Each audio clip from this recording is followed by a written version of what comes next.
પાલનપુરના દહીસરા ગામે સમસ્ત સાંકરિયા પરિવાર દ્વારા શક્તિ માતાજીના 24 કલાકના નવરંગ માંડવાનું આયોજન કરવામાં આવ્યું હતું, જેમાં રાજકીય આગેવાનો સાથે સાધુ સંતો પધાર્યા હતા।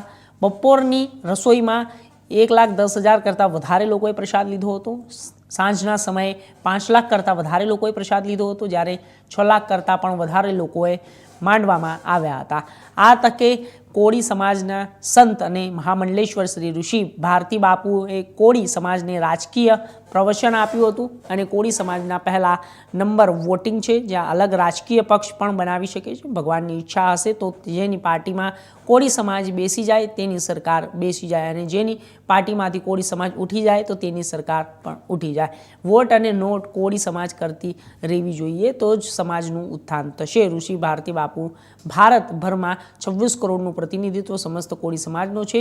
માંડવાની શરૂઆત થઈ એ સમયે રાજ્યના કેબિનેટ મંત્રી કુંવરજી બાવળિયાએ હાજરી આપી હતી। કોંગ્રેસના સાંસદ ગેનીબેન ઠાકોર પણ હાજરી આપી હતી અને સાંજના સમયે આમ આદમી પાર્ટીના પ્રદેશ અધ્યક્ષ ગોપાલ ઇટાલિયા અને બ્રિજરાજ સોલંકીએ હાજરી આપી હતી। ઋષિ ભારતી બાપુના પ્રવચન બાદ ભરમાં અને રાજકીય ચર્ચા થઈ રહી છે।